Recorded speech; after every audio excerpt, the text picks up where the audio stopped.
Hey, everybody. It's Allie, and welcome to our Y&R Chat for Sunday, November 29th, 2020. I love the holidays in Genoa City. I think as I get older, I really appreciate the Thanksgiving episode even more because having TV Thanksgiving on Wednesday really prepared me for real life Thanksgiving on Thursday. It got me into the spirit. I used to feel like the holiday episodes were kind of throwaway episodes. You could watch them or not watch them. Of course, I always watched them, but they didn't really intrigue me all that much. But something, I guess, maybe it's just especially this year, I don't know, but something about it this year made me really appreciate it. I love when the show just slows down a bit, you know, and we get to relax with our characters. There doesn't have to be some huge dramatic moment, some big plot driving force. We can just relax, take in all of the festive holiday decor, and just imagine them kicking back on the couch. I absolutely loved when Jack, after the big Abbott family meal, sat down on the couch and said to everyone, okay, so should we watch the game or just put on a movie and doze off? That's so real. That's so true to life. That's what everyone does. Maybe look at some newspaper ads for the Black Friday sales. I mean, I like it when it's just slow and real occasionally. I also like the idea of Jack just sitting on the couch. I can imagine him watching the football game, but I can't quite imagine what kind of movie Jack would want to put on to doze off to. Maybe a rom-com. I don't know. Maybe Jack puts on his comfy pants and just kicks back with his slippers and watches a rom-com.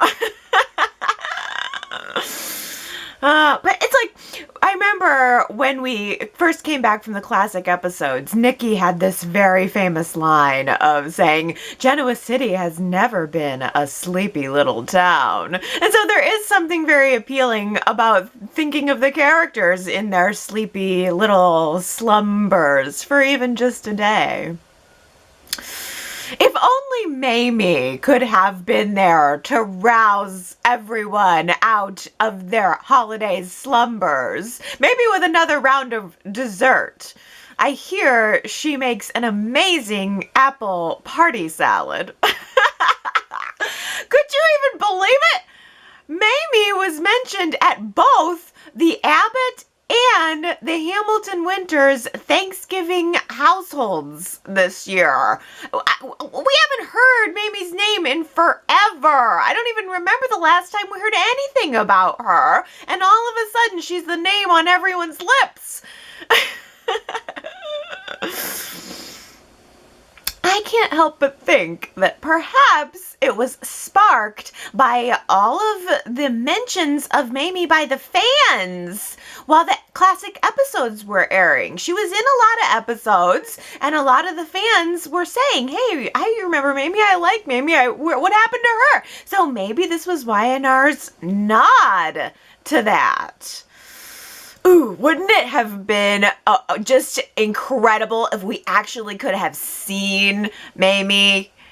And I'm talking Veronica Red. Veronica Red is my Mamie. I know there were two, but she's the one that I remember most. I think she's the one who had the role for the longest, and she's the one I remember most.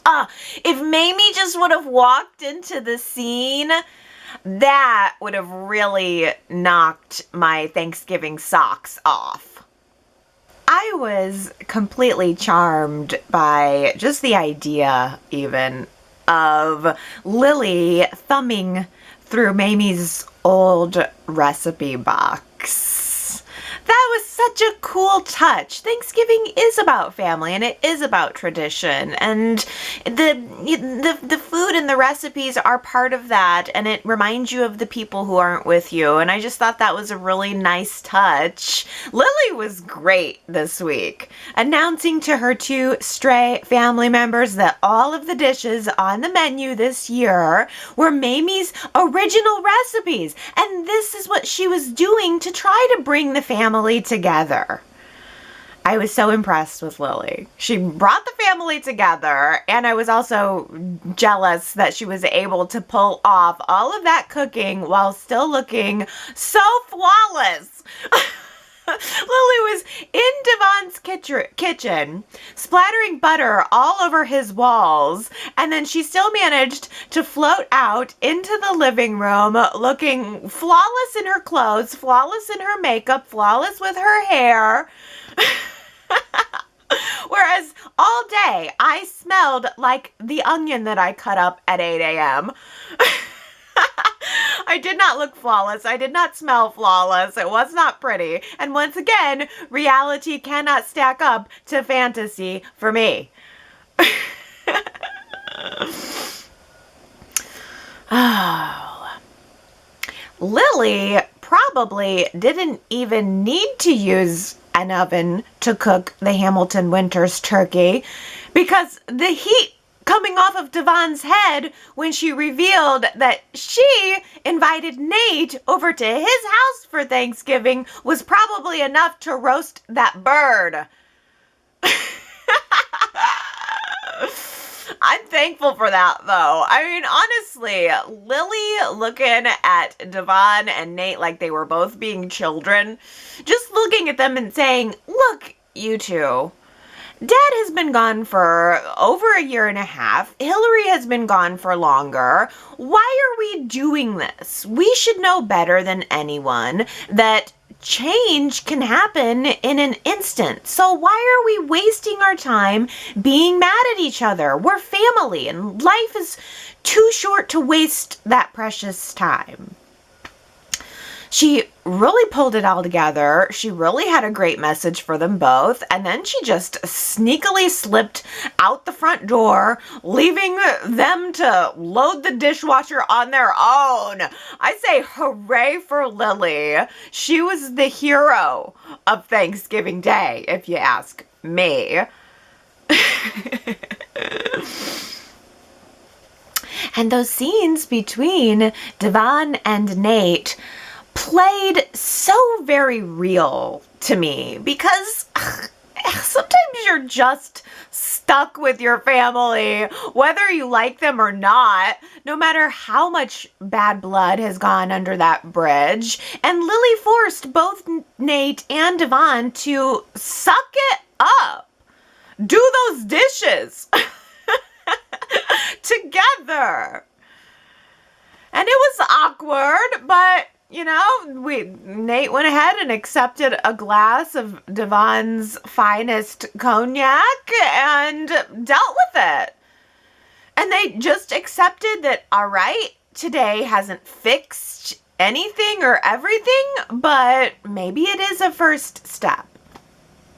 Now, Nate, get back into the kitchen and load up those leftovers one-handed. Also represented on the Thanksgiving show this year was the straggler Thanksgiving get-togethers. Not everything is the big traditional family get-togethers. Sometimes there's just those people who are alone and listless at the holidays, and bringing them together is also important. I thought that was very perfectly represented in Lola and Elena's Nice Girls Clubhouse. Amanda saw that Elena was sad and alone on Thanksgiving, so she showed up at the door with a bottle of wine. Yeah! And they just bucked tradition, ordered up some Thai food, and aired out some of the awkwardness between them in the most fun and friendly and kind way possible. I liked it.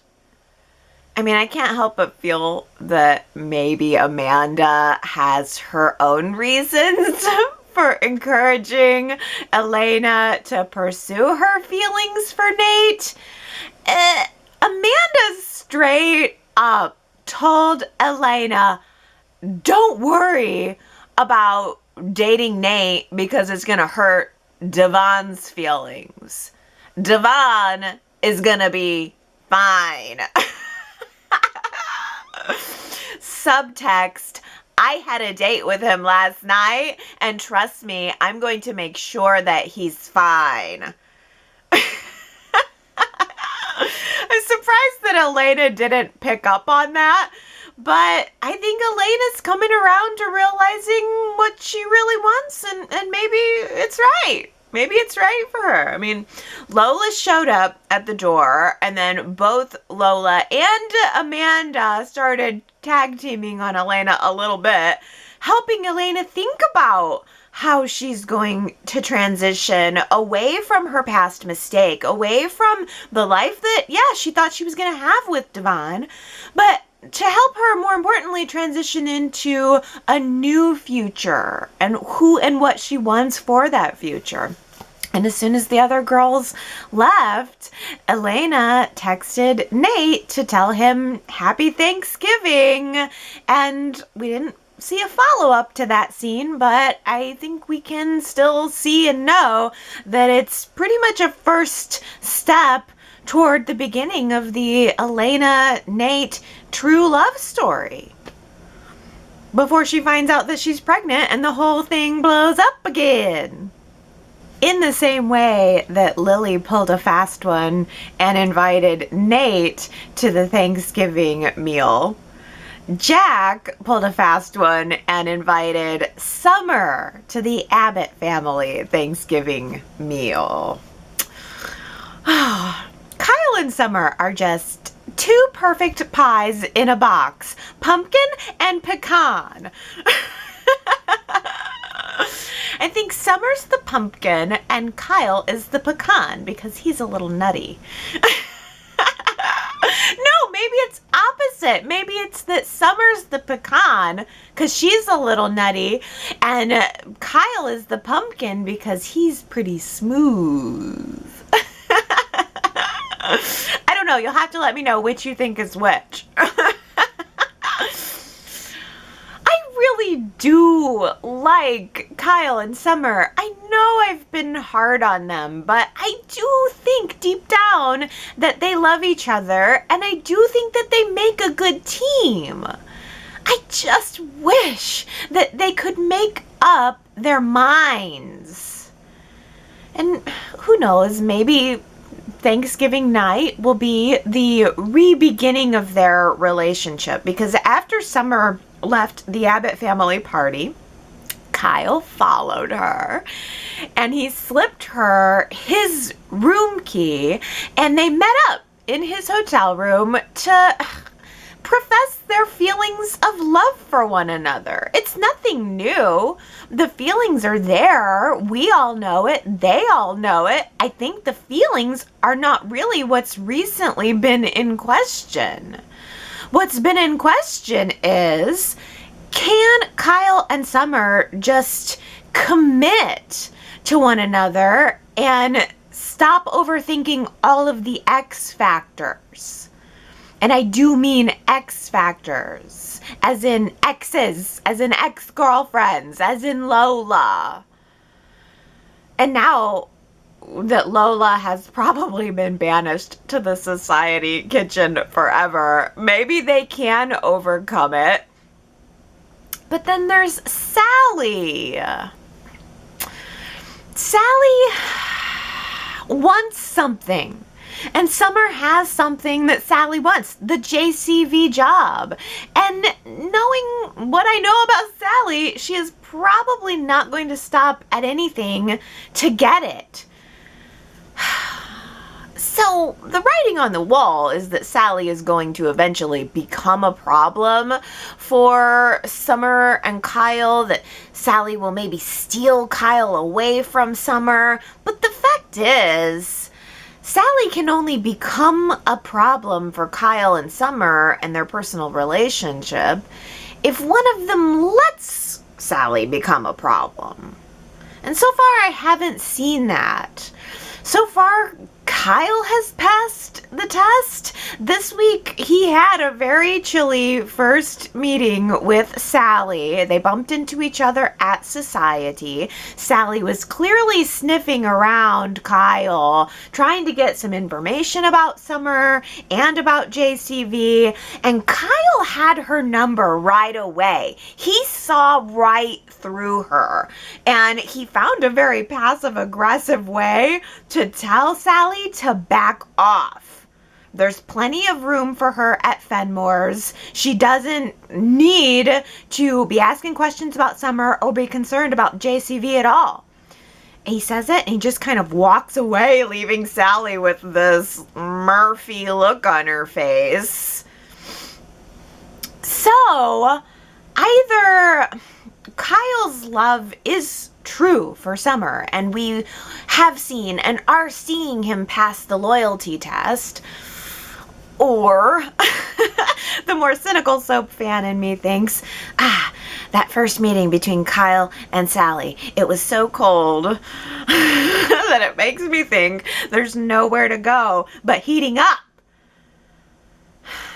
I guess we'll see which way the wind starts to blow on this one. Theo has each Abbott family member individually served with his lawsuit. And then he asks Sally if she will help him spy on the Abbotts to find out what their next move is. But Theo's personality is churning. He is working himself into an icky place. And the way that he was talking to Sally as if she was expendable or as if she needed him more than he needed her, Sally didn't like it. It didn't go over real well with her. So Sally just turns right around and tells Jack exactly what Theo asked her to do, that Theo is asking me to spy on you guys. But Sally also left out the part, conveniently, where about the fact that she agreed to do it. She told Theo that, yeah, she would do it a couple weeks ago. She said, all right, well, let's have a little partnership here. I'm in for it. I'll give you what you want, and you give me what I want, which is info about JCV. But Sally went and found out about JCV all on her own. She found out Summer was the one running it, and so now she doesn't need anything from Theo. He has nothing to offer her, and that's why she went and backstabbed him with Jack. Even offered to Jack to feed him bad info. So it's interesting. A little war is developing here, and the sides are quite clear. But what did you guys think of Sally's move on this? How did you like the fact that she backstabbed Theo on this one? I'm guessing it didn't go over real well with a lot of Y&R chatters, because last week I asked you guys in our poll question what your first impressions of Sally Spectra were. Do you give Sally an overall thumbs up? Do you give her a thumbs down? Like, what are your first blush impressions on our new character? 73% gave Sally a thumbs down. Wow, that is a really wide majority of chatters not feeling the Sally. Only 27% gave her a thumbs up. Ugh, that breaks my heart. Mostly because I'm also now forced to admit that I voted with the majority. I feel horrible about it, I really do, but there's something about this Sally Spectra that, I don't know, I can't put my finger on it, but I did put my thumb in a downward position on it. I gave her a thumbs down. I like the actress. I want Sally to be a smash success on this show. She has all of the pieces. I honestly was excited about the actress being cast onto the show from the moment I heard it. I had so much anticipation around her showing up, but I think maybe the thing is, for me, seeing the way that Y&R now has the character positioned, like now knowing where they're working her in and fitting her in, I just don't fully trust that the writers are going to give Sally's character the depth and the soul that I'm looking for. Like, in addition to the fieriness, I know she's going to be fiery. I know she's going to mix things up, but I just doubt that the writers are really going to flesh her out. And I need that. I need both. I need the drama, but I need the substance. I don't see it yet, and it is still very early, so I'm absolutely able to be turned around on the topic of Sally, but as it stands right now, it's coming off a little hollow. I sure don't know that much about her, enough to care about her. Yeah, I know we're from Bold and the Beautiful, but I'm kind of wiping that away. I think you have to. I think you almost have to approach it as a fresh start and see how the character fits in just into this show. And she's just such, I don't know, she's a lone peg. I mean, with Theo soon gone, Sally is not going to have anybody to interact with. She's going to need to make some friends. Her and Theo are obviously enemies. That wasn't going to work out. So who's she going to be friends with? What's she going to do? She's obviously very lonely in this new town over the holidays.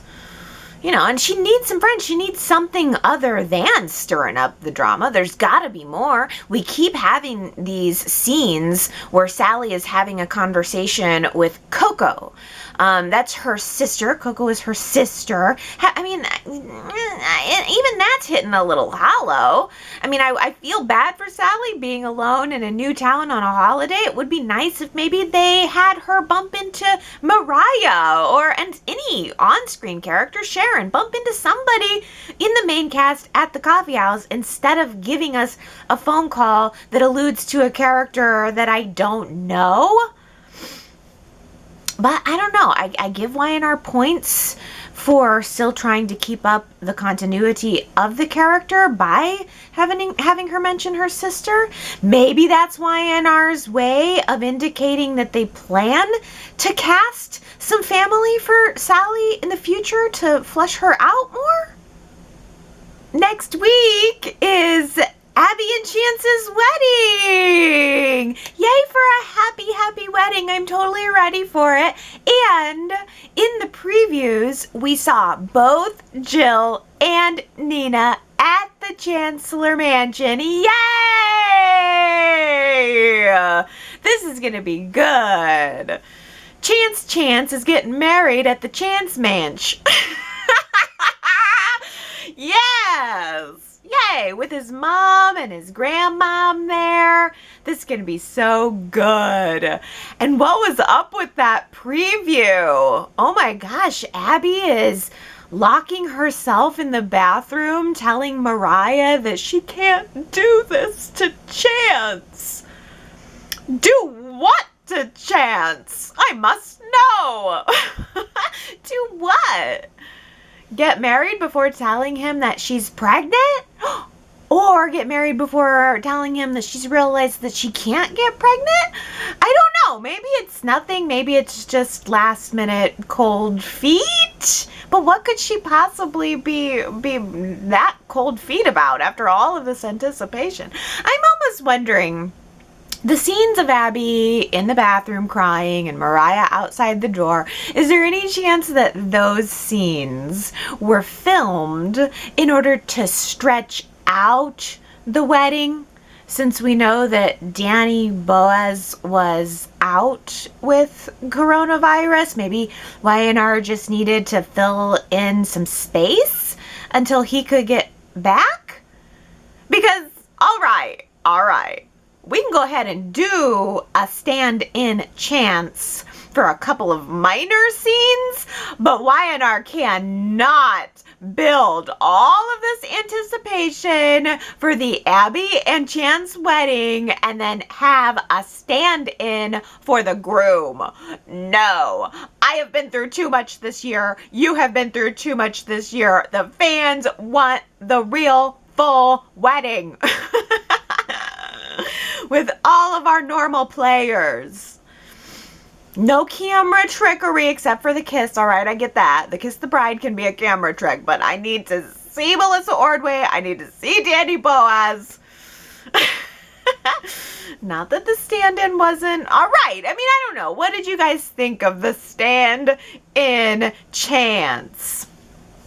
Melissa Ordway's real-life husband, Abby's real-life husband, Justin Gaston is his name. He sounded a lot like Danny Boaz. Like if you closed your eyes and opened your ears, he did sound almost exactly like real Chance. He had a southern accent even. It's another southern Wisconsinite, if you can even believe it. Oh, I don't know. I can't say too much about stand-in Chance, really. It seems so scandalous that I feel like I should have a lot to say about it, but he wasn't really on screen long enough for me to form an opinion. He was cute, but I also think that if he weren't Melissa Ordway's real-life husband, I doubt anybody would be talking about it at all. I don't know. I don't even know if I think that Y&R really necessarily needed to bring in a stand-in for any of the scenes that we saw with him. The scenes between Chance and Ray seemed completely unnecessary. Those could have been cut, no problem. Or Ray could have been giving Chance an update on the case over the phone. He didn't need to be there. I could have done without it. And then for Abby's wedding planning scene, it would have been easy enough to just cut that too. The scene where they're flipping through the books, they could have just cut that completely out and extended Abby's scene with Sally. They could have extended the dress fitting scene or something. I don't think they needed the stand-in. They could have had more Sally and also maybe show Sally working with Abby, trying to make some inroads with a very prominent member of our high society. Abby, Abbott, Newman, Chancellor. Sally would have loved that. Sally should have been all over that. And there's another potential new friendship for you.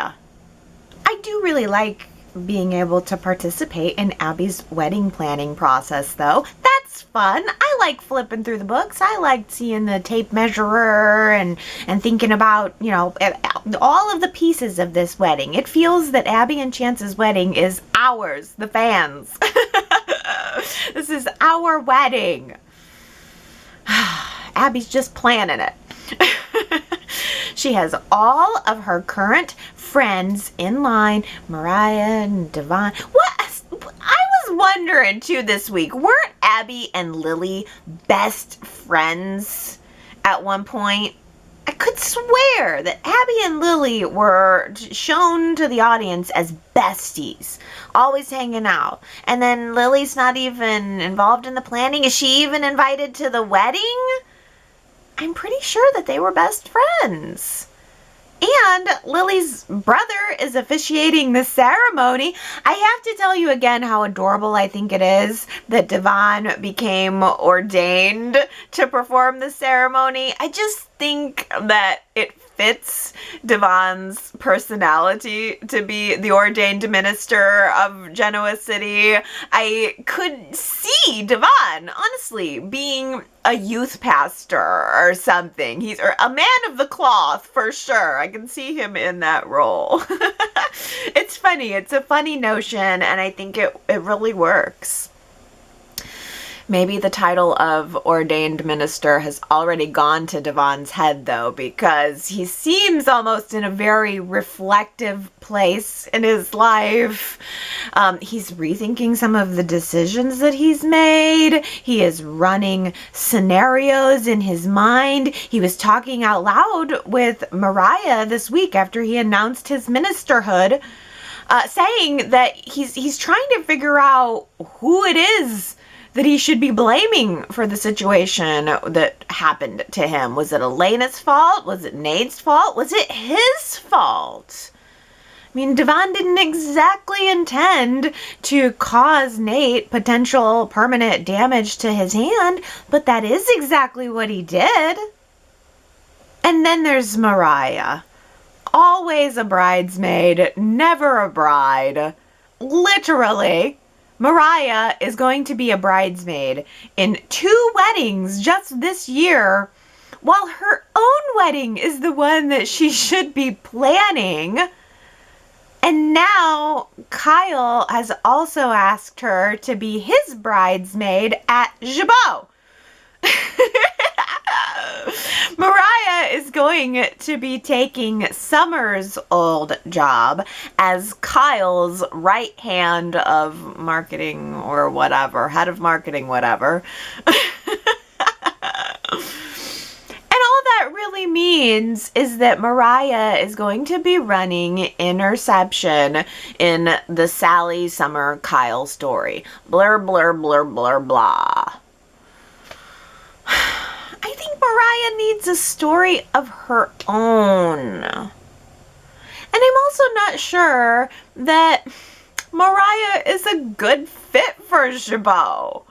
Mariah is one of those characters like Theo, who's not your typical soap star personality type. She's a little offbeat, she's got a sharp edge, and I feel like I'd rather see Mariah at the coffee house with Sharon, socializing with the customers, or doing some hip, cool job of her own, or working with Tessa on her music career. That's the other thing. I feel confused about what Tessa is up to these days. Is she a huge star right now? Is she a struggling artist?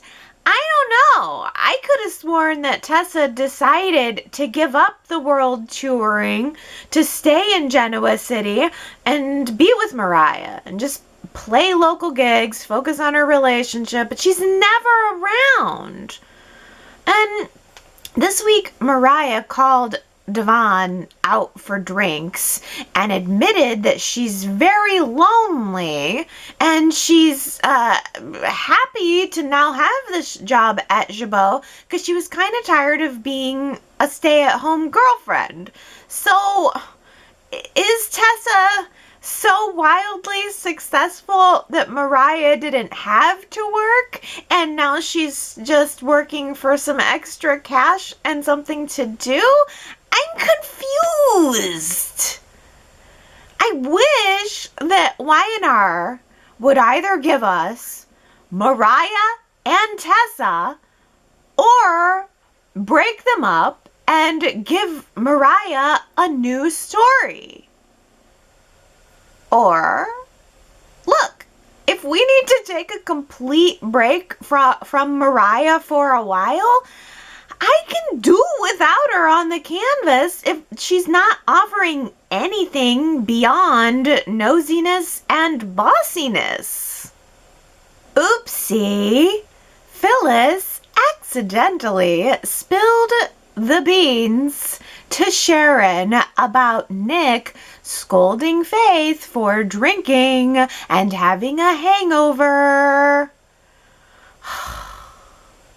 While Sharon was packing up Thanksgiving to-go meals at the coffee house, Phyllis lightly alluded to the incident with Faith in passing conversation, and then Sharon played dumb to draw out the rest of the story. Oof. Oofity oof. Phyllis realized that the beans were all over the floor, but before she could give Nick a heads up about the whole thing, Sharon was calling him out. Oh, and he deserved it too. The look on Nick's face was like, oh, I just totally did that thing that I got mad at Phyllis for doing last week, and now I'm caught.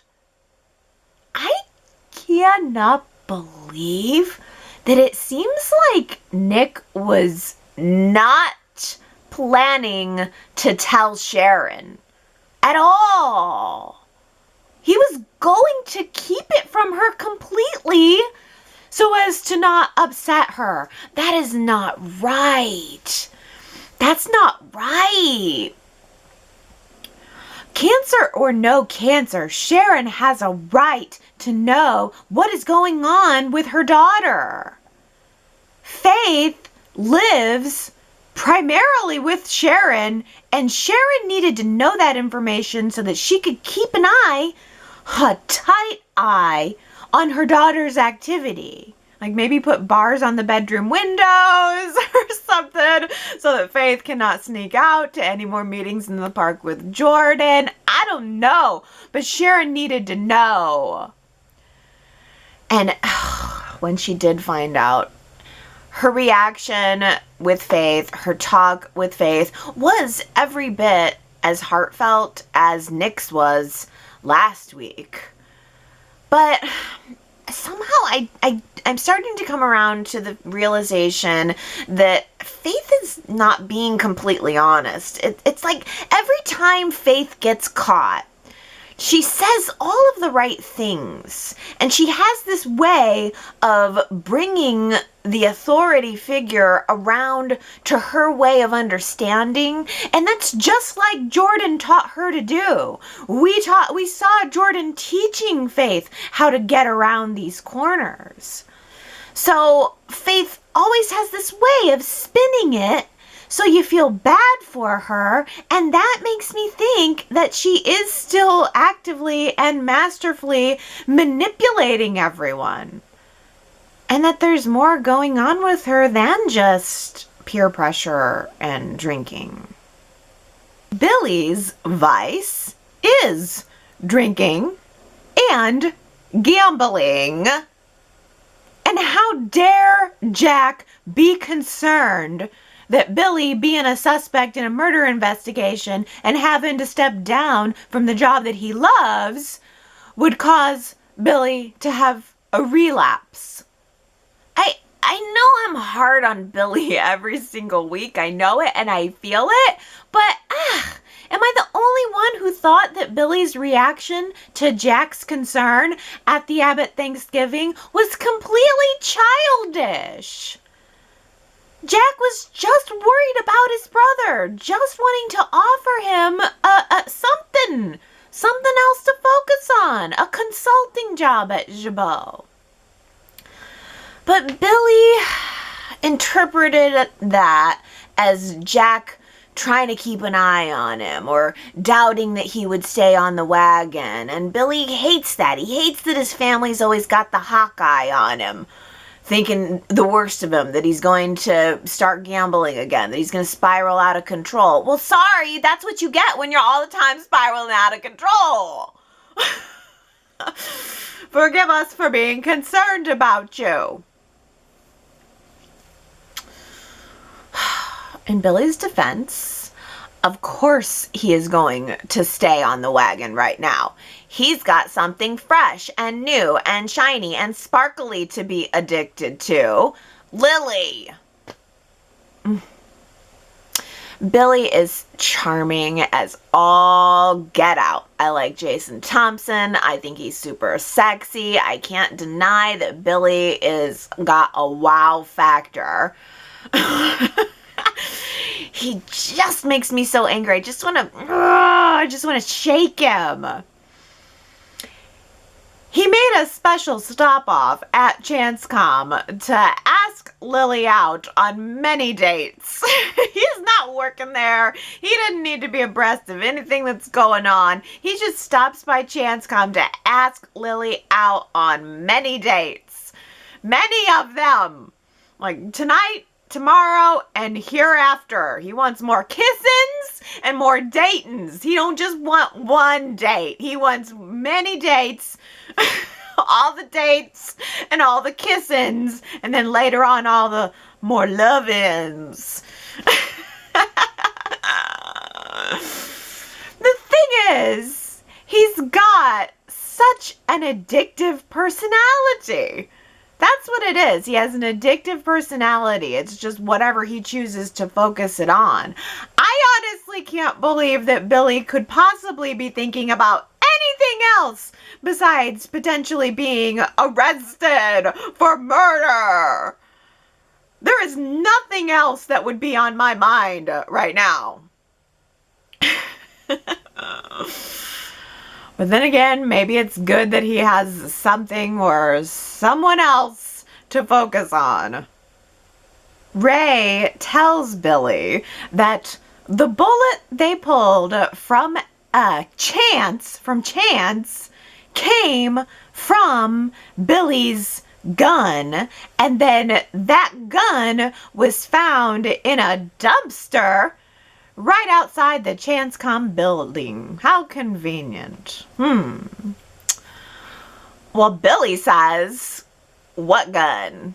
I don't even have a gun. No, wait, my gun is stashed in a lockbox at Victoria's house where it's been for years now. I didn't even hardly remember it was there.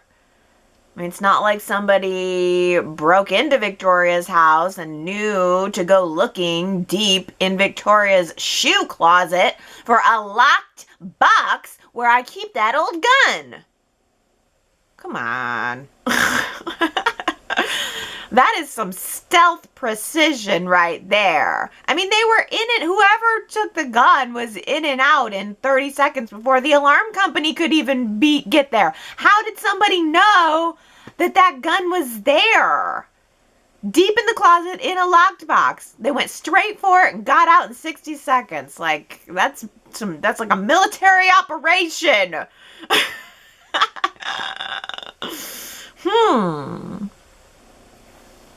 And that's why Ray hasn't arrested anybody yet. He's got all this evidence. It's pointing to Billy, but something's nagging at him. Something just doesn't feel right. And all of the signs pointing to Billy are just too neat. It's all too perfect. So he's considering other options, and that's a good thing. But he was even considering the option that possibly Adam meant to have himself shot. And Chance just got in the way. That this was all part of Adam's master plan to frame Billy. And now Adam's just hiding out in a mental institution to avoid being caught. I don't know. Ooh. Boy, the idea that Adam would have planned to have himself shot to frame Billy is rather extreme. But then again, so are explosives.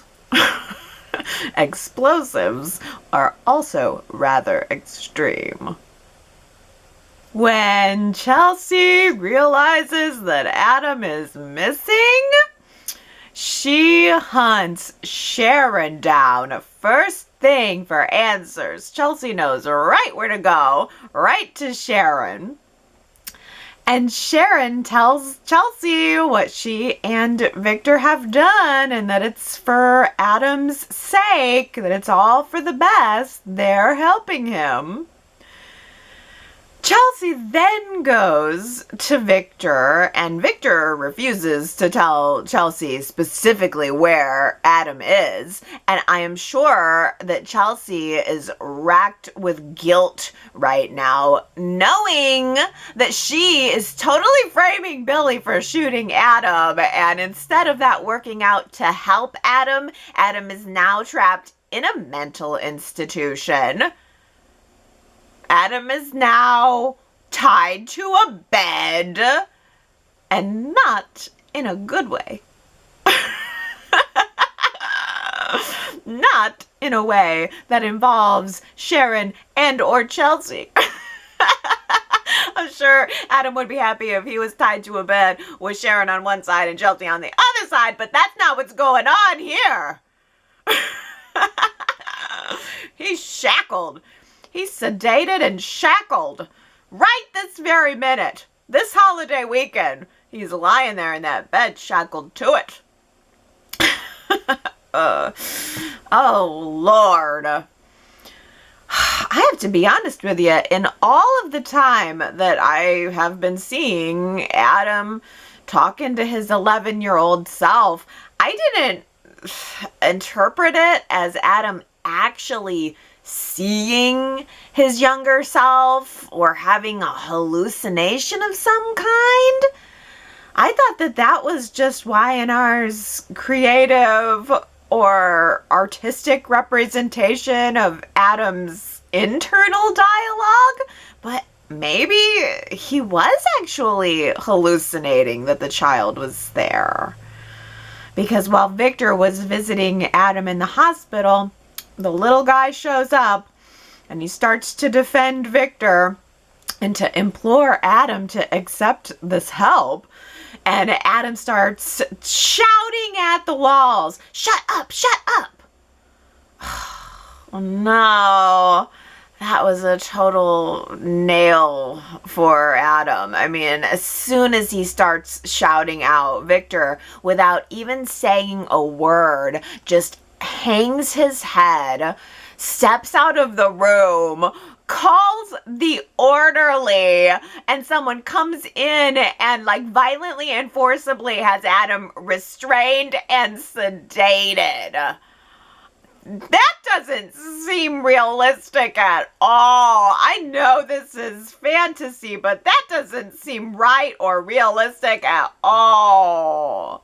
If you are in a mental hospital and you're in distress, do they seriously come in, drug you, and tie you to the bed? He wasn't whacking himself in the face with that lovely bouquet of lavender that's sitting on the desk there in the room. He wasn't hitting his head against the wall or trying to break the door down. He was just curled up in the bed, shouting at the walls, and they were like, "Oh, let's break out the drugs and the restraints." I don't see how this is helping. I failed to see how this is helping Adam. What is going on here? What kind of dystopian universe is this? Maybe Adam needs a lobotomy. Have we considered that? A nice lobotomy to go along with his drugging and restraining? Somebody call Nurse Ratchet.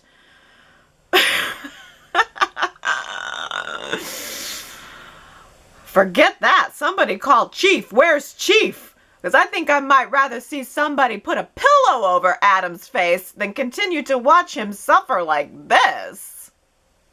12,000 episodes of The Young and the Restless. Can you believe that? I bet there's some folks out there who have seen all 12,000. It's got to be only a couple. I can't be that many people who have literally seen every single episode out there.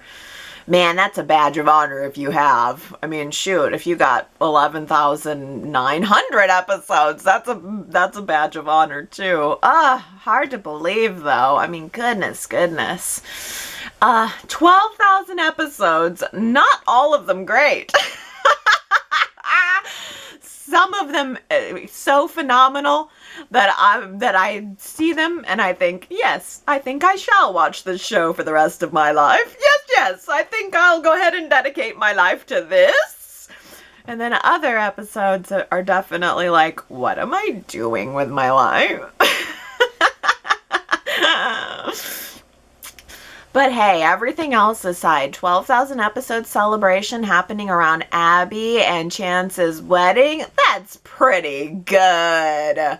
I'm pretty excited about this dang wedding because I'm hearing that it's supposed to be a week-long extravaganza. Like, all next week is going to be wedding week, it seems. That's what I'm hearing.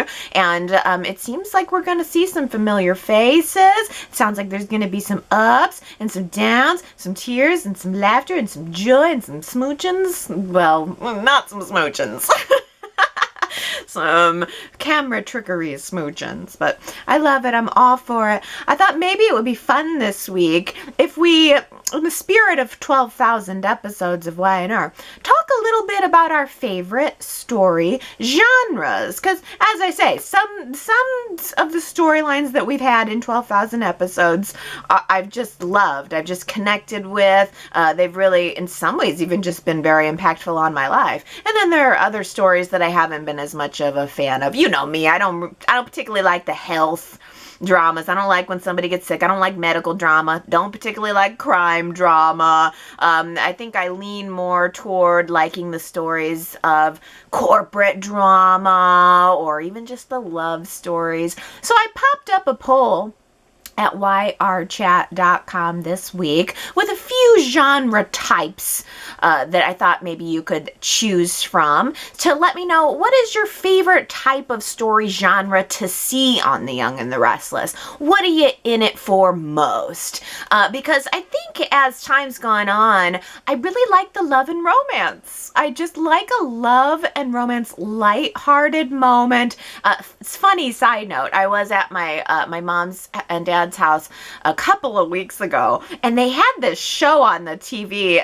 It's called Yellowstone, and it was Kevin Costner, and it was like almost a Western. I don't know much about the show, but it was I could tell it was very epic, and it was probably very well done, and that it probably has a really vigorous fan base because it looked movie quality and really just like an exceptional series to get into. And I'm watching it, I'm like, oh, this is sort of visually interesting. And then the more I watched it, the more I realized how very gritty it is. And it's just, as I get older, I realize I do not want that. I don't want to see a drop of blood. I don't want to see the emotional twist of just anything agonizing. There's just like so much pain enough in life that I think I realize now I like soaps because they're a little lighter. You know me, I've never been a fan of horror or anything too bloody or too severe. I just can't get into it. So this week at yrchat.com, gotta be honest, I think I'm gonna vote love and romance for my favorite type of story genre on Y&R. There's other types that I like. Also a contender for voting, the corporate drama. Do you like those corporate dramas? Because I think when I was younger, I would have voted for the corporate drama. That's what really drew me into the show. As time's gone on, I think we've seen less of that, but it certainly would be my number 2 pick. Another option for story genre, family dynamics. That's pretty fun. I do enjoy those core family dynamics of the Abbotts and the Newmans. I also enjoy a good rivalry. I mean, we had a whole rivalries week during classics, and I gotta say that's a really good draw for the show. We also have stories that are of mystery or intrigue, thrill, suspense, anything that's kind of like an adventure. But we also get lots of stories that are comedy-based, kind of quirky and lighthearted and just things you don't have to think too much about. We also have current events stories, things that are kind of based around health, science, technology, politics. I'm curious to know what type of story it is that really, really makes you keep tuning into Y&R. What are you, at the end of the day, what type of story is it that really makes you want to watch this show? Go to yrchat.com, vote in the poll, and I would also love to just get your feedback about those types of stories. Let's celebrate 12,000 episodes by talking about the types of stories in those episodes that we like to see the most. Ugh, I'm a glutton for information. Any way you slice it, a glutton for information. That was our quote from last week, and the answer was Lily. Lily had the Who Said It quote from last week. She was talking to Amanda, trying to feed for information on Amanda's first date with Devon, and she said, I'm a glutton for information. Gimme, gimme, gimme. Daisy, Julie, Henry, Victoria, Tony, and Diana. You guys guessed that one was Lily. Here's another sort of Thanksgiving-y, foodie, feedy type of quote. I'd rather eat nails. Honestly, I think I'd rather eat nails than dry turkey. No, I'd rather eat dry turkey. Who said it? I'd rather eat nails. If you think you know, go to yrchat.com to leave your guess. And if you get it right, then I will give you your props on next week's Y&R Chat. Alrighty. Let's have some comments from the Y&R Chatter Peanut Gallery, starting with Lara, who says, the Thanksgiving episode was so comforting, just what I needed. And 2 weddings to look forward to over the dark days of winter. That's exactly how I feel too, Lara. For some reason, I felt really good and warm and toasty watching that Thanksgiving episode, and I couldn't be more excited for some weddings. When was the last time we even had a good, proper wedding? I would say it had to be Kyle and Lola, right? And that's been a while. So these 2 weddings are coming at a great time for us. Gary, though, says it was a bummer. Thanksgiving sweeps in Genoa City. The worst in its 47-year history. All the wrong guests, early exits, missing core family members, no real food, and you name it. Gary, that's funny because I didn't even think about that. You're right. We didn't even see a dining table. We didn't see any food. And as far as the guests go at the Abbotts, there was no Tracy, no Abby even. It's surprising that Abby wouldn't have been at the Abbott family Thanksgiving. Did they mention that? Was there a reason? Did I miss it? I think what it is I'm so starving for happiness, and after this whole year, I'm starving for happiness and just something comfortable that I probably put more into the Thanksgiving episode than there was, but I just needed it. Good, bad, I guess I just needed it. But Gary also goes on to say, kudos go out to Y&R for creating the most real, true-to-life Thanksgiving episode ever, matching the mood of many in this country trying to scrape together an acceptable Thanksgiving in the age of COVID. Better luck next year. Happy Thanksgiving, chatters. There was a little sign of the times, though, at the coffee house. Sharon's annual Thanksgiving meal was turned into a to-go meal this year. I thought that was clever. I thought that was a clever way to spin it, because normally we traipse in the homeless into the coffee house for the Thanksgiving meal.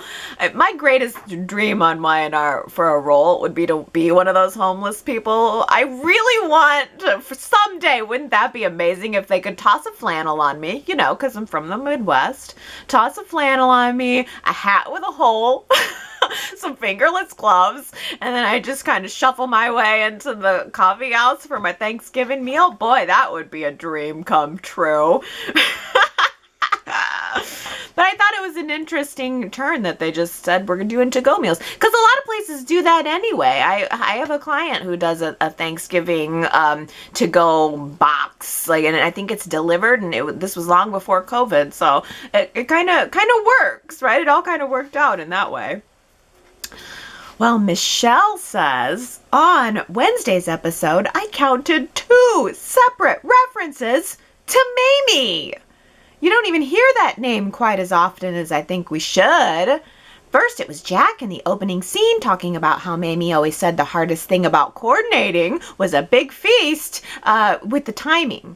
So true. I wish someone would say where Mamie went. Whatever happened to Mamie? Oh gosh, first of all, I thought that was interesting too, because the Mamie role in the Abbott household transitioned over to Mrs. Martinez. And it's been that way for quite a long time. So it was a little out of the blue that Jack would even mention Mamie.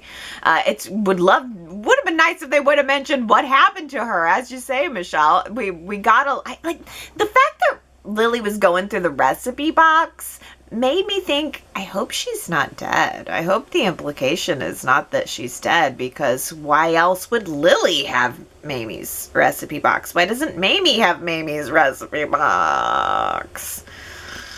I refuse to believe that, though. I instead choose to believe that Mamie is on the deck of a cruise ship somewhere. She is sailing around the world on a fabulous cruise with a younger boyfriend. Yes.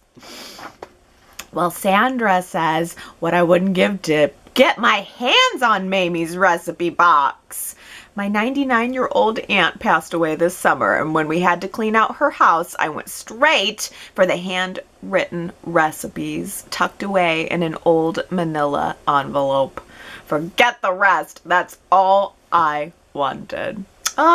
So true.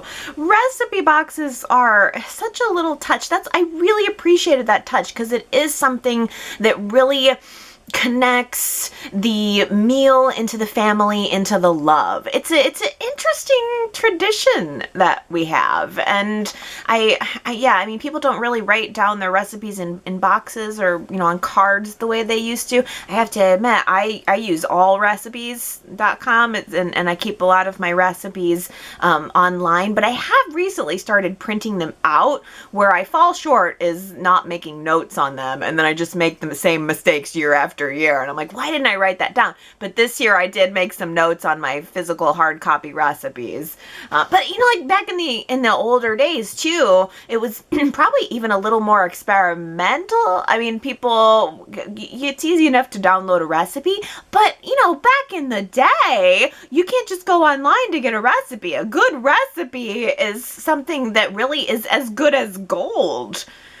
Yeah, and the other part of it is the trial and the error of getting it right, and going to the trouble of writing that down and then passing that on to future generations. Very cool. I love that.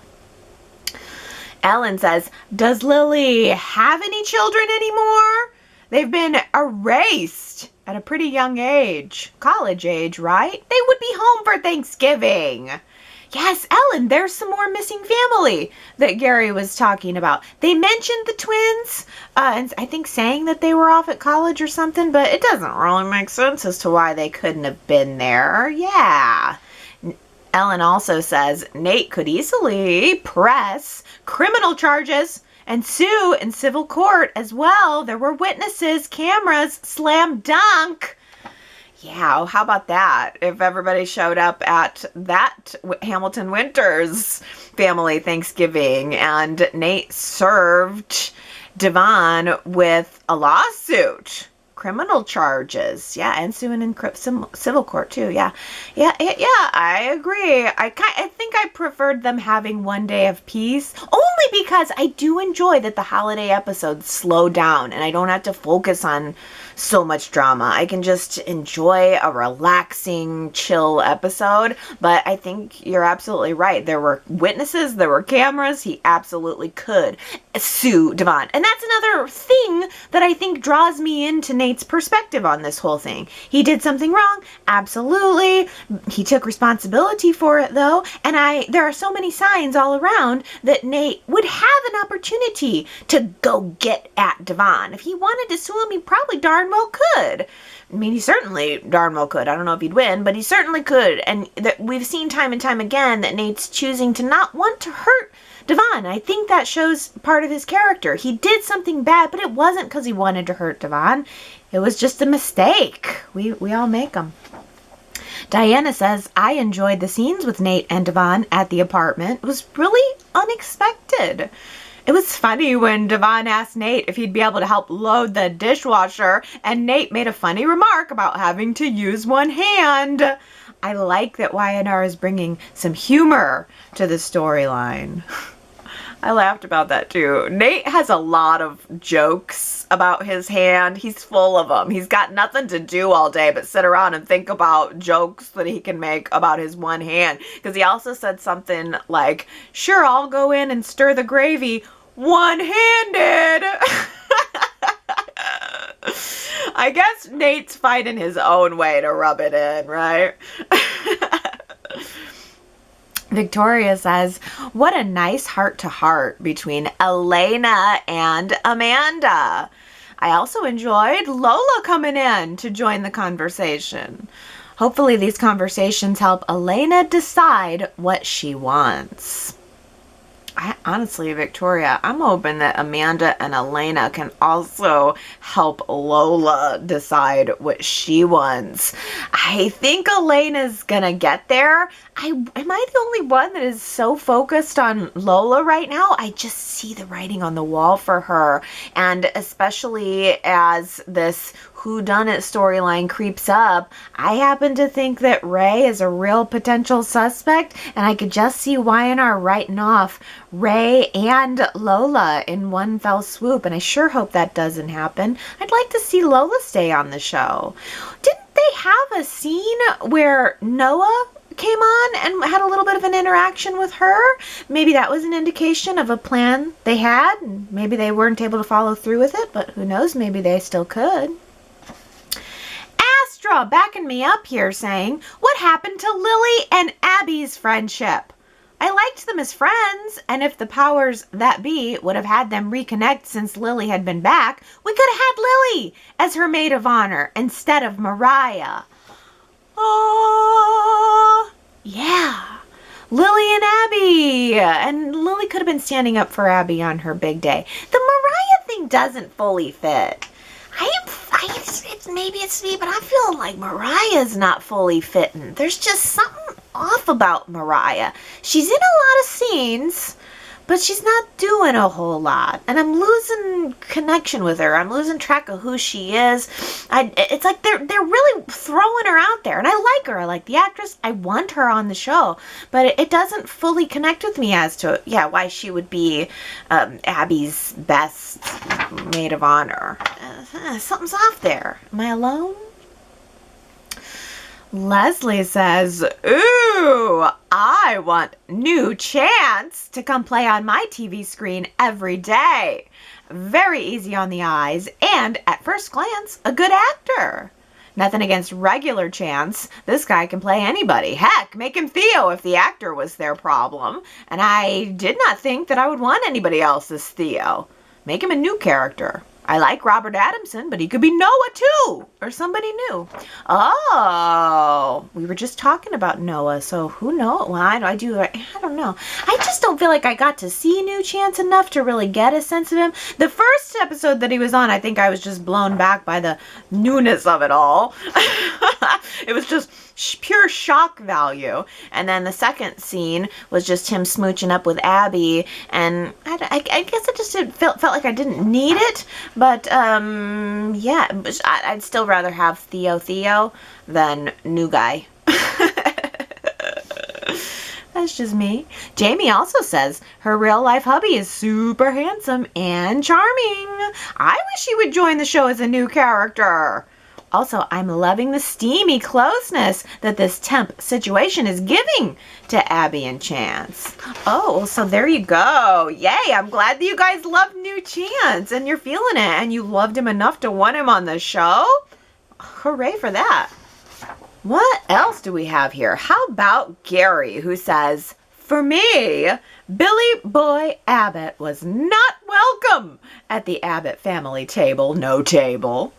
I knew he would bring his prickly darkness. I still hate you, Billy. Move somewhere else, says Summer. And that he would be preoccupied to move on to a better party before the meal was over, and he did. I think a couple of people huffed off in the name of being insulted by Jack Abbott, who is absolutely the most gracious host ever. Go figure. Yeah.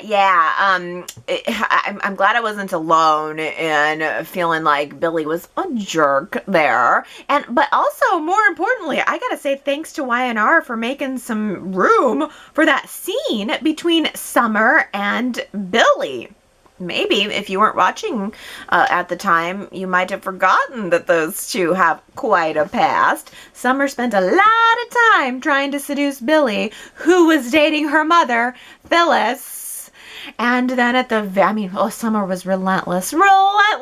And then at the last minute, Billy kind of changed his mind and just as a little revenge move, I guess, went and, what it was Billy found out that Phyllis kissed Nick, or had slept with Nick, one of them, something happened with Nick, and then Billy, as a revenge move, slept with Summer, Phyllis's daughter, and he kind of did it once and then threw her away. So Summer has a whole lot of right to not want to be in the same room as Billy, and I do appreciate that Y&R brought that back up.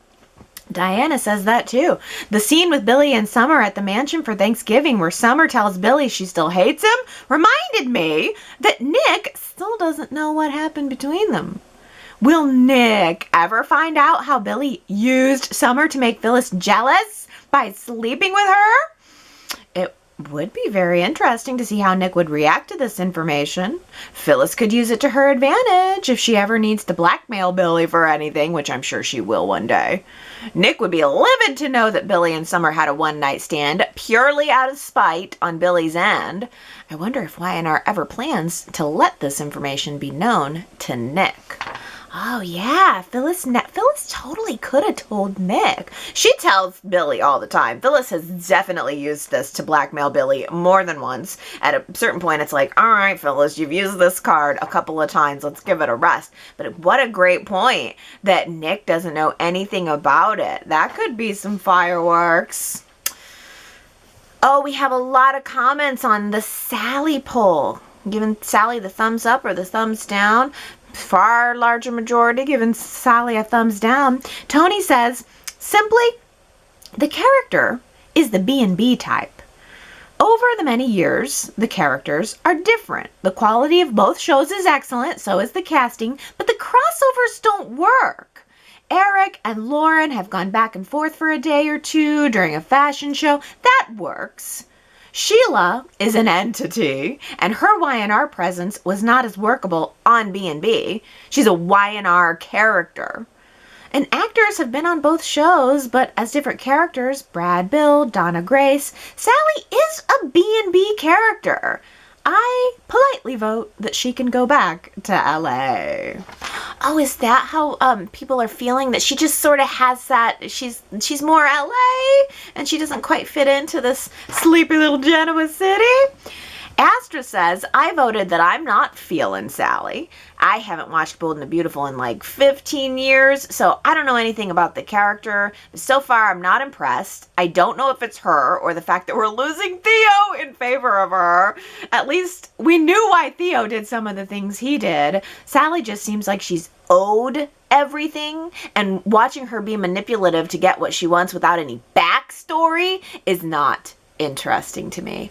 Oh, that's so good, Astra. It's watching her be manipulative to get what she wants without any backstory. It's so true. They plopped her in and just said, okay, well, here's our new troublemaker, but we don't really get a sense of why or what. Ooh. Also, I do feel bad. I hope I didn't contribute to the idea that we're kind of losing Theo in favor of her, because that's not true. I mean, I'm sure that they're two separate decisions, but I know I said a couple weeks ago, it's hard for me to divorce those two in my mind. It's hard to not think about the loss of Theo at the same time, and acting like it's a casting budget cut or something, and the casting decision to bring Sally on. It's hard to not think of those two as connected, but I know in my heart and my mind that they're not. I definitely don't want to take that out on the character or the actress. I would very much have liked to have had them both. I thought they really could have had a lot of trouble that they could have started together. Well, Ellen says, I am one of the few favorable votes on Sally, even though I suspect she's the reason why they can't afford my beloved Theo anymore. She's an entertaining troublemaker without being a villain, kind of like Lauren was in her younger days, and kind of like, Theo. Why can't I have both of them? I know. I feel that way too. An entertaining troublemaker. We do like those. Sandra says, it may be too soon to vote. Thumbs down. But I did. I like Sally Spectra from Bold and the Beautiful, and I love Courtney Hope. So the writers better do right by her and put some real effort into developing her as a dynamic character. Not everyone knows who Sally is or where she came from. Her traits from the Bold and the Beautiful tend to remind me of Phyllis. So I'm still waiting to see where this goes. That's what I'm waiting for too. She's good enough. The character of Sally and the actress Courtney Hope are both good enough for Y&R to really develop around. The question is, are they going to put some real effort into doing it? Lisa115 says, Sally has been turned into a copycat of Summer. I really liked her character on Bold and Beautiful, but she's not the same person on Y&R. I wish Theo was staying because they could really stir up a lot of trouble. Right now, she just seems to be poised to be the latest entry in the Kyle Summer triangle. Same. It's where they placed her, I think, that bugs me. Yeah. Sherrod says, so far, I don't like this new version of Sally. I enjoyed the way she was written on Bold and Beautiful. Well, at least up to the very end. She was fun and vivacious. Y&R seems to have written her to be just a complete manipulator without that spunky side to her. Not a good look to me. That's the thing is, Y&R fans definitely don't know the character, and you can't really go back and watch old episodes of a soap. You're not gonna. If you're gonna pick up a soap, you're gonna pick it up today. You're not gonna go back for a character, most likely. I mean, I guess you could watch some clips on YouTube or something, but I do feel like there's some filling in around Sally's backstory that really needs to be done and really needed to be done by now. They kind of just like dropped a beta fish down into the fish tank, didn't give anybody any explanation, and now Sally's just gobbling up the other fish. Or I guess I sense that she's about to gobble up the other fish, because she hasn't really done anything that much yet. I mean, really, at the most, she had a sort of half-hearted deal with Theo, and then she backstabbed him at the very end. But I sense the more gobbling, and I think maybe we needed to slowly lower this fish down into the water. But Southside Granny says, I like this new Sally. She is going to spice things up.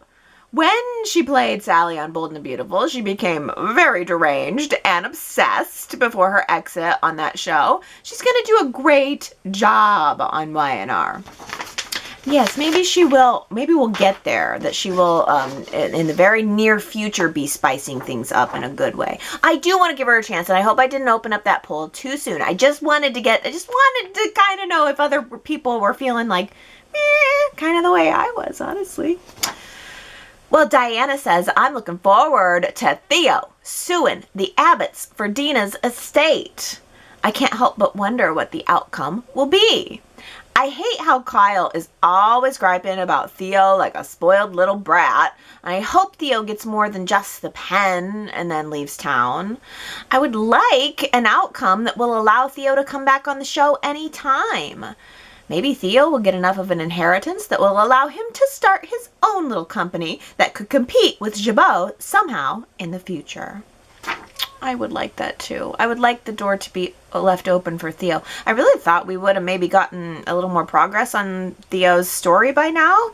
And if next week's going to be the wedding, we might not. So maybe we've got another week to wait before we even get to Theo's endgame. Marianne V says, Theo was hurt that none of the Abbotts cared enough to accept him. Tracy and Jack were nice to him at times, but it was terrible that no one bothered to call him when Dina was dying. Although I think he is being greedy, wanting Dina's whole estate, he will never win. No doubt. And you're hitting on a couple points there, Marianne, that First of all, we have empathy for Theo. There was time put into understanding his place in the Abbott family. There was time put into various members of the Abbott family reaching out to him or completely alienating him. He was done dirty by the Abbotts. Honestly, he has a reason to be angry with them, but I also agree with you that he's wanting the whole estate is greedy. It's Y&R's way of making him unlikable before they send him off. Same thing as that conversation with Sally. We're going to see unlikable Theo from here to the end so that hopefully none of the fans care that he's gone. But I also agree with your point that he's not going to win. He is not going to get Dina's estate. And the best we can hope for, as Diana says, is that maybe the door will be left open in the future. For the future. Well, let's switch topics here and talk about this investigation, this who shot Chance but intended to potentially shoot Adam investigation. Superplex says if Billy is interested in getting in the head of the man trying to frame him, then he needs to get into the head of his chief inquisitor, Ray. He has rocks for brains, for he suspects that Adam is behind this. Does Ray know where Adam is being institutionalized? If he does, watch out. More than likely, Ray will try another attempt on his life. Chelsea, where are you when we need you? Your man's life is in danger. See, I know I keep bringing this up, but I really do think, Superplex, that it is a strong possibility that you are right, and that the twist will be that Ray is the one behind the shooting. In fact, I just can see Y&R using this to can the character, to blow the New Year's Eve wedding that we're all looking forward to, and to reunite Sharon and Adam forever, which is, what they want. Sharon and Adam forever, or for a few months, so they can get some ratings. But also to the point of Ray suspecting that Adam could have done this to himself, Superplex says, why would Adam arrange to have himself shot at the precise moment of pressing the button to blow up Victor and his siblings? Well, Victoria responds to that, well, it's for double revenge. If Adam does that, he gets revenge on his family at Newman and revenge on Billy for attempted murder. He probably arranged for the shooter to wing him. It only makes sense because Adam was in a dark state of mind. Leslie says the idea that Adam had himself shot doesn't work for me. The only reason that Adam was at the location at that moment was because Chelsea unexpectedly escaped, and he ran over there, followed by Chance. So him being on that roof was completely unexpected, not allowing for the shooter to know that he was going to be there. It's too much for me to see that the plan was for that the person he hired was just supposed to follow him around and shoot him at any given time. Oh boy, yeah, I don't know. I'm leaning toward Adam did not do this himself. I don't know. I just don't know. We really don't have any new clues. But I tell you, here's something from Sandra that I really hadn't considered. Maybe Victoria is the one who shot Adam using Billy's gun. I mean, look, that gun was in the back of Victoria's closet. Who the heck else would know that it was there? I mean, if it was locked, I swear, I think Billy said it was in a locked box. Surely they're not going to leave a loaded gun or a gun in the house with children. So surely it was a locked box. So not only did someone need to know that it was there, they needed to have the key to get into it. It's entirely possible that Victoria could have tripped that alarm herself to, create some plausible deniability. The only piece that doesn't work for that for me is the fact that all of the Newmans were gathered. They were in Victoria's office when the gun was fired. So I don't know how to get around that unless she somehow pulled this off before or after. Well, I'll tell you, here's another theory that I hadn't thought of before. Daisy says, I'm wondering if it might be Sharon herself. After seeing her daughter in pain over what Adam had done years ago, Sharon broke inside and wanted Adam gone. Tried to kill him and tried to make sure he'd be gone forever. I think Chelsea had a good point about Sharon, a point that wants to keep Adam locked up so she won't be drawn to him. Shooting at him didn't work, so keeping him locked up is the next best thing. Oh, Sharon, that would be great, right? If literally Sharon's mind is, I can't have him, so I'm going to shoot him, and if that doesn't work, I'm going to have him committed. Boy, if that is the case, then they're two peas in a pod. Maybe Sharon and Adam would go perfect together. Gosh, I hadn't thought of that. You know, it's like at this point, I think anything might be plausible. How about this from Laura? We'll end on this. Laura says, how can Adam wear those filthy-soled shoes sitting on the bed? Oh, Laura, you know, I think I have a thing with shoes. I mean, I don't know if it's weird or not, but I take my shoes off at the door. If you're coming in my house, you're taking your shoes off at the door. I am most certainly not letting shoes in my bed. It's not just me. We take shoes off in my family home too. Do you take your shoes off at home, or is that weird? Is that a weird? I'm just realizing maybe that's a weird thing. I don't know. Maybe people wear shoes in their homes, but like your shoes have been outside in the outside grime of the world. You could have stepped in an oil puddle or something. I don't want that on my carpet, and I certainly don't want it in my bed. It's funny because there was a scene a couple of, maybe months ago at this point, where I'm pretty sure Phyllis was demanding that Nick take his shoes off before she let him into her bed for a little something. And I think we talked about it at that time too. So you better believe the second I saw Adam sitting on his mental institution cot, and he had his feet up on the bed, I was like, no, Adam, no. I thought your situation couldn't get any worse, but now I realize that shoes on the bed, with the shoes on the bed, it has. Okay, everybody, that is it for me. It was a short week. The thing is too, I thought we were getting the Masquerade Ball episode. I know some of you did get it, but I did not get it. I got a local parade instead.